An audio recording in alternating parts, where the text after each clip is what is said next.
Welcome back to Six Survival Diaries. As you all know, it's Velvet, and this episode will be referred to as I Didn't Know We Were Competing. Have you ever found out somebody was competing with you and you didn't even know a competition existed? Because that's such a strange feeling. It's like showing up to a basketball game and finding out you've apparently been playing for years, but nobody told you there was a scoreboard. That's what happened to me. And the crazy part, I didn't realize it until years later. Back then, I just thought I had a friend. We'll call her Lulu. And this wasn't some random friendship. We weren't people who met at work or through somebody else. We went way back. Childhood, school, growing up together, watching each other become adults. The kind of friendship where you stop counting the years because you've known each other forever. At least, that's what I thought it was. Looking back now, I think Lulu and I were living in two completely different friendships. Mine was built on loyalty. Hers might have been built on comparison, and it took me years to understand that.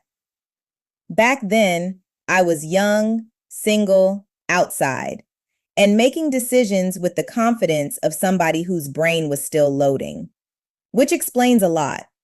One weekend, I met a guy. Nothing serious. I just thought he was attractive.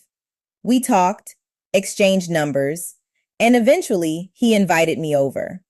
Now, ladies, especially those of us who grew up before everybody had a GPS tracker, panic button, and location sharing, you know exactly what I'm talking about. Back then, meeting a man at his place for the first time meant bringing a friend wasn't unusual. It wasn't weird. It was survival. Half the time your friend came because she wanted to make sure you didn't end up on the 6 o'clock news. So when he invited me over, I asked Lulu to come with me, and she agreed immediately. No hesitation, no weird energy, no drama. Just two friends going out together. Or at least, that's what I thought. When we got there, everything seemed normal. He lived in a condo, nice place, clean, clearly doing well for himself. Not millionaire status, but definitely comfortable. We spent the night talking, watching movies, laughing, just having a chill evening. We had a couple drinks, had something to smoke, and eventually, I got tired. The kind of tired where your body makes the decision before your brain does. So I went to sleep. Simple, nothing unusual. Until I woke up, and I realized Lulu was having sex with the guy. The same guy who invited me there. The same guy whose number I got. The same guy I was interested in. The same guy I asked her to come with me for safety. Now, I don't know about you, but that was not the wake-up call I was expecting. Imagine bringing somebody to watch your purse and waking up to find out they went shopping with your debit card. That's probably the closest comparison I can make.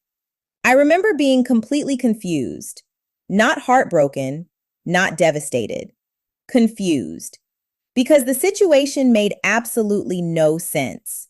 Who does that? Who comes with their friend to meet a guy and somehow ends up auditioning for the position herself? The whole thing was bizarre. And honestly, I don't even remember being as angry as I probably should have been. I was young. I had normalized so much chaos that things that should have shocked me barely registered. I just accepted it, filed it away, and kept moving. But here's the thing about life. Sometimes something doesn't make sense until years later, after enough distance, after enough growth, after enough experiences. Then suddenly, you start connecting the dots. And that's exactly what happened. Because the older I got, the more I realized this wasn't an isolated incident. There was a pattern involving attention, a pattern involving men, a pattern where things connected to me somehow became interesting to her. You ever buy a certain car and suddenly start noticing that same car everywhere? That's how it felt. Except instead of cars, I was noticing years of behavior I ignored, moments I laughed off, moments I excused, moments I told myself weren't serious. And for the first time, I asked myself, what if we weren't experiencing this friendship the same way? Because friends don't usually move like that. Friends don't usually look at what you have and immediately decide they want it too. Friends don't usually cross lines and act like nothing happened. Friends don't usually make you feel like everything is some unspoken competition. But that's what this friendship started looking like when I viewed it through adult eyes. The crazy part is, I don't think I understood it back then because I wasn't secure in myself yet. I didn't have the boundaries I have now. And when you don't have strong boundaries, people get away with things they shouldn't. You explain it away, you minimize it, you convince yourself you're overreacting. Until one day, you look back and realize, I spent years making excuses for behavior I would never accept today. And that's where Lulu lives in my memory now. Not as the girl who slept with a guy. That's honestly the least interesting part. What matters is what it revealed. Because years later, there were other moments, other situations, other times where I questioned her intentions. And every single one brought me back to that night. Not because of the man. I don't even remember his name. For all I know, he's somewhere arguing with customer service right now. What I remember is the feeling, the realization. That first moment where I wondered, are we actually standing beside each other? Or has she been standing beside me, looking over my shoulder, watching, comparing, keeping score? And the truth is, I don't know when it started. I don't know if I missed the signs. I don't know if she always saw things that way. But I do know this. Not everybody cheering for you actually wants to see you win. Some people are just trying to figure out how you got ahead. And those are two very different things.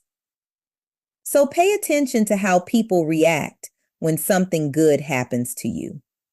Pay attention to whether they're celebrating with you or studying you. Because one is friendship, the other is competition. And trust me, you don't want to discover the difference 20 years later, like I did. And if you have a story you'd like to share, you can always send it to the email in the description. Names, details, and identities can always be changed to keep everything completely anonymous. Because sometimes the stories people carry silently are the ones people need to hear the most. Please make sure to like and subscribe so you can stay connected for all future stories with the next episode, She Got Greedy and Blew Up the Entire Play. Releasing July 11th at 2 p.m. Eastern Standard Time. Real stories, real survival, real people.